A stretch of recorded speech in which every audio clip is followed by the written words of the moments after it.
जय हिंद दोस्तों, आज मैं आपको बताऊंगा 10th क्लास की जो कि दूसरा चैप्टर रहेगा राजनीति की किताब का संघवाद।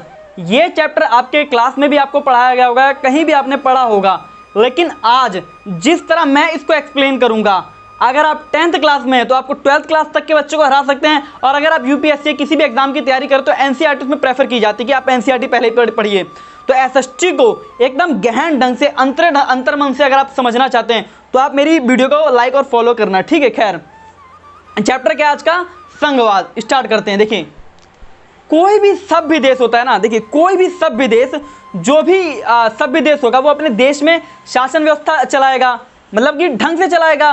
तो शासन व्यवस्था जब भी वो चलाएगा तो केवल दो ही ढंग से चलाई जा सकती है, एक होती है संघवाद, एक होती है एकात्मक। देखिए, एक होता है संघवाद, एक होता है एकात्मक। देखिए, शासन केवल दो ही ढंग से चलेगा, एक संघवाद से चलेगा, एक एकात्मक से चलेगा। ये शासन को चलाने का एक तरीका है जिसका नाम दिया गया है संघवाद, और ये भी एकात्मक क्या है? ये भी शासन को चलाने का एक तरीका है। ये कोई नियम कार्य कानून नहीं है, ये शासन को चलाने का एक तरीका है।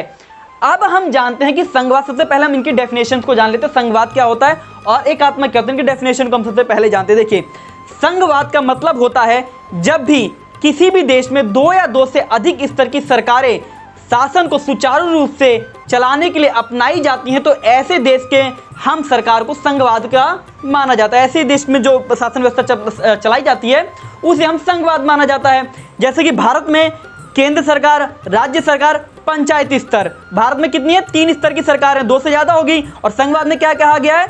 2 या 2 से अधिक स्तर की सरकारें जब देश को सुचारू या ढंग से चलाने के लिए अपनाई जाती हैं तो इस शासन व्यवस्था को संघवाद कहते हैं। भारत में कितनी होगी? केंद्र सरकार, राज्य सरकार, और तीसरी क्या है? पंचायती राज। सेम एज इट इज आता है एकात्मक सरकार। एकात्मक जो व्यवस्था हैगी वो सेम इसके विपरीत है।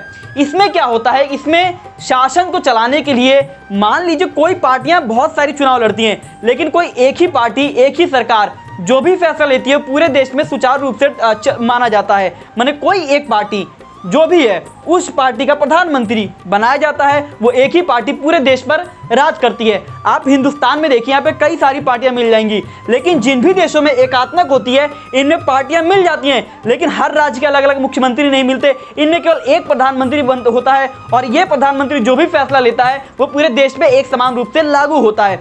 लेकिन देखिए दिक्कत क्या, अभी आप लोगों को एकात्मक और संघात्मक का मतलब काफी हद तक नहीं क्लियर हुआ होगा।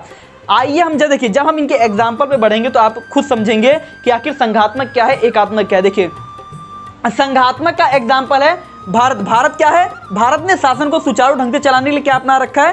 संघवाद। देखिए, संघवाद कैसे? देखिए, जब भी कोई भी देश, समझिए इस चीज को, संघवाद कहां अपनाया जाता है? जब भी कोई भी देश बहुत ज्यादा बड़ा होता है, बहुत ज्यादा उसमें धर्म, जाति, संप्रदाय, जैसे भारत में कहावत है कि यहाँ हर 2 कोस पे भाषा और हर 4 कोस पे पानी बदल जाता है। तो जब भी कोई ऐसा देश जहां पर इतनी सारी माने कि इतनी सारी आपके अंदर डिविजन्स हो, धर्म में, जाति में, इतने लोगों में बटे हों, तो ऐसी स्थिति में ऐसे देश को चलाने के लिए हम संघवाद को फॉलो करते हैं। ताकि, अब ताकि वाला क्यों ताकि मैंने लगाया? ये ताकि हम तब जानेंगे जब हम एकात्मक को जानेंगे। अब एकात्मक का एग्जाम्पल क्या है? जापान, ब्रिटेन, इटली और चीन। देखिए, जापान, ब्रिटेन, इटली और चीन, ये सब वो देश हैं जहां पर इतनी धर्म, जाति, संप्रदाय नहीं है। यहाँ पे ले देखे एक ही धर्म, जाति, जैसे इटली हुआ, जापान, ये इटली हो गए, ब्रिटेन हो गए, ये सब क्या है? यहाँ पर सारे ईसाई धर्म के लोग हैं। तो यहाँ पर इतनी भौगोलिक असमानताएं नहीं, इतने जाति धर्म के लोग नहीं है, इतनी संस्कृति को मानने वाले लोग नहीं है। तो ऐसी स्थिति में ये लोग किसको अपना लेते हैं? एकात्मक को। अर्थात यहाँ का अगर कोई एक प्रधानमंत्री एक फैसला लेता है पूरे देश पर एक रूप से मतलब माना जाएगा। लेकिन संघवाद जैसे कि हिंदुस्तान में है, यहाँ पर इतने सारे धर्म जाति के लोग रहते हैं, यहाँ पर अगर एक प्रधानमंत्री कोई फैसला लेता है तो जरूरी नहीं कि पूरे देश में वो लागू हो। अब हम आते हैं एग्जाम्पल पे। जब हम कुछ एग्जाम्पल लेते हैं तब आप खुद क्लियर ढंग से समझेंगे। देखिए, राम मंदिर का मसला। देखिए, राम मंदिर का मसला हिंदुस्तान में था। राम मंदिर का मतलब मसला कहाँ था? हिंदुस्तान में था। ये मसला हिंदुस्तान में था तो इस पर अगर हमारे, मान लीजिए राम मंदिर के मसले पर अगर हमारे प्रधानमंत्री, अगर भारत में एकात्मक सरकार होती, इस चीज को समझिए, अगर भारत में एकात्मक सरकार होती, एकात्मक सरकार में क्या होता है? कोई डिवीजन नहीं, कोई स्टेट नहीं, एक प्रधानमंत्री जो फैसला लेगा पूरे देश में वो माना जाएगा।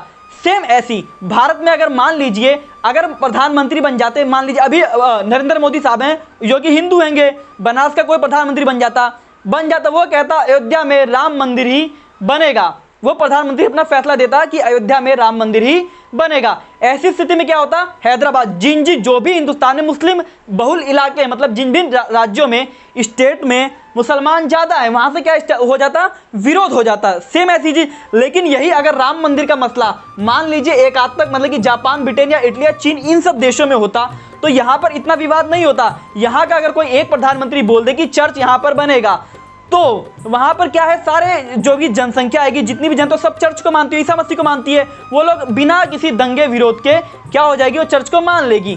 सेम चीज अब देखते हैं लुंगी। देखिए अगर भारत में एकात्मक ना हो, अगर भारत में एकात्मक को अपना लिया जाए और बिहार का कोई प्रधानमंत्री, बिहार का कोई शख्स प्रधानमंत्री बन जाता है तो वो क्या अगर फैसला दे देता है कि जो कि गमछा है, लुंगी है, उसे केवल सर पे बांधा जा सकता है, गमछा है या लुंगी उसे केवल सर पे बांधा जा सकता है, उसे कमर से नीचे पहनना वर्जित है, वो अपनी बिहार की परंपरा के अनुसार एक फैसला सुना देता, तो इसका दक्षिण भारत में विरोध होने लग जाता। क्यों? क्योंकि जो दक्षिण भारत के लोग हैं वो लोग लुंगी गमछा कहाँ पहनते ज्यादातर, वो लोग क्या कमर से नीचे पहनते हैं और देश में एक दंगे की स्थिति हो जाती।